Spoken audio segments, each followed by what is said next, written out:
the Unix shell. So I'm a Windows user, so I'm not a Mac user and Linux or Unix user. So shell is something new to me, and I found online at this address.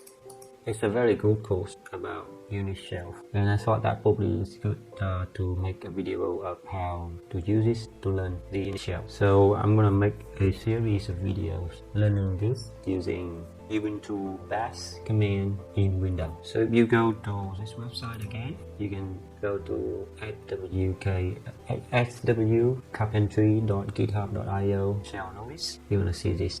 And actually this one is under the license for this is under CC by 4.0 2018 and 2000 by the Carpentries, and also by Carpentry Foundation. So I'm going to put it aside there, and there is a GitHub repository related to this one, which is here, but I'm going to need to come back to that. Okay, so this is the GitHub repo. So in order to follow this tutorial, you need to go to this address, github.com/sw-carpentry-shell-novice, and you want to see this. And what you can do, you can click on here and you download it and download to the location that you want to start your lesson. And I'm going to put it aside here because I'm putting here, so I just extract it and I got this folder. I don't know for now what's inside, but now I am ready to get started. Coming back to the main page of the tutorial, the course. So I think because I'm using Windows and I'm new to bash command, but I think it's really powerful and useful to learn. And because I had to have some fundamental in Unix shell in order to take another course in image processing and raster data manipulation using bash command, so that's why I take this course. And I'm not sure if you think it's useful for you, you can follow, but I think for someone that is using Windows and unfamiliar with bash, maybe it's good to learn along with me, and maybe you just learn along, and then if you stuck, and even I will stuck on the way, will be stuck on the way, and then we can share how we do it together. So let's get started. So the Unix shell has been around longer than most of its users had been alive. It has survived so long because it's a powerful tool that allows people to do complex things with just a few keystrokes. More importantly, it helps them combine existing programs in new ways and automate repetitive tasks, so they aren't typing the same things over and over again. Use of the shell is fundamental to using a wide range of the powerful tools and computing resources, including high-performance computing, supercomputer. This lesson will start you on a path towards using the resources effectively. So my approach of learning this is I'm gonna go very quick and trying to finish the course as quickly as possible. I'm not going to spend a lot of time for this because my purpose is just to get a little bit familiar with the shell scripting and bash command. I don't want to be an expert in this, I just want to learn a little bit to get me comfortable with using some of the tools I can run in bash and in shell. And the tool that I'm going to use to learn this is I'm going to use Ubuntu in Windows. So if you didn't know how to set it up, probably you can go to my channel if you prefer that, and you can search for bash shell, and hopefully you can find some useful. And actually I have a video about how we can set up to use Ubuntu in Windows like this. So actually I already installed Ubuntu in Windows, or if you prefer you can search on YouTube or whatever it is to get you started with bash or Linux terminal. Because I'm using Windows, so I need to install that, but if you use Mac or Linux already, you don't need that. You just start as normal command line in Windows. So we're gonna go to the setup and what we have here. So the first thing we need to do is the Unix shell setup. So you need to download some files to follow this lesson. So you need to download the data shell.zip to move the file to your desktop. So I'm going to open with that, and I'm going to put in the folder here that I'm working on and save it here. So I just open it to see what inside. So I'm gonna using 7-zip to extract it. Really want the data cell here. I done for step 1.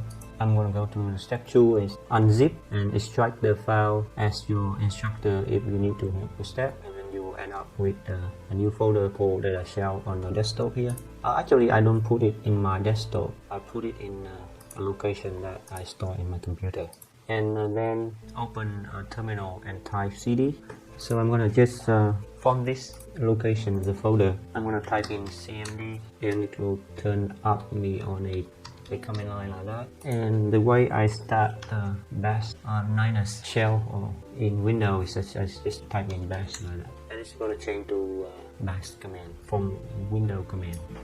So the next thing I need to do is that here the instruction is to open terminal and type in cd and then press enter key, and the last step will make you to start with your home folder as your working directory. So in this lesson you will find how to access the data in this folder. So I'm in this folder now. Maybe I need to get into data shell, but I can do it later. So you got a question is where to type commands and how to open a new shell. So the shell is a program that enables us to send commands to the computer and receive output. It is also referred to as the terminal or command line. So I think in Mac and in Linux they normally call terminal, and in Windows normally call command line, but it can be both command line and terminal if you prefer. Some computers include a default Unix shell program. The step below describes some methods for identifying and opening a Unix shell program if you already have one installed. There are also options for identifying and downloading a Unix shell program.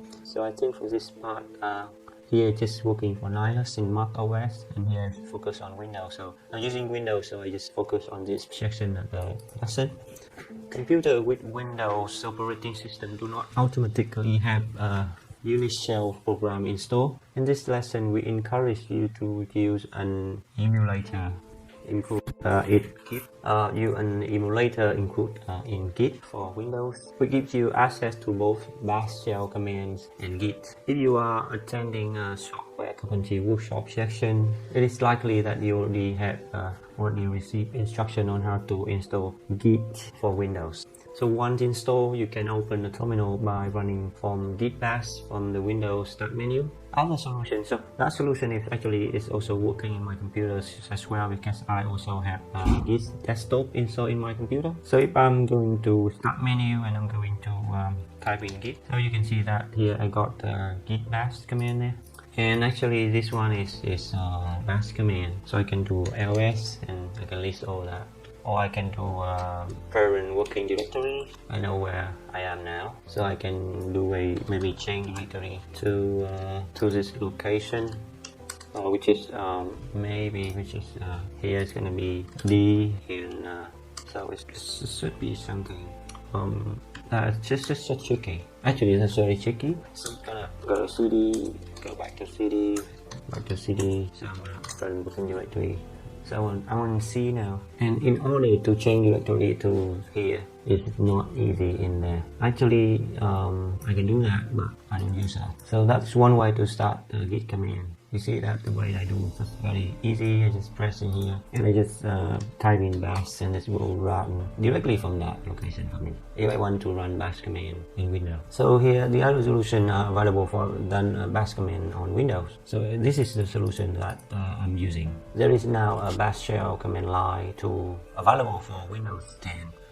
Additionally, you can run bash command on a remote computer or server that already have a Unix shell from your Windows machine. This can usually be done through a secure shell like SSH client. One such client available for free for Windows computers is PuTTY.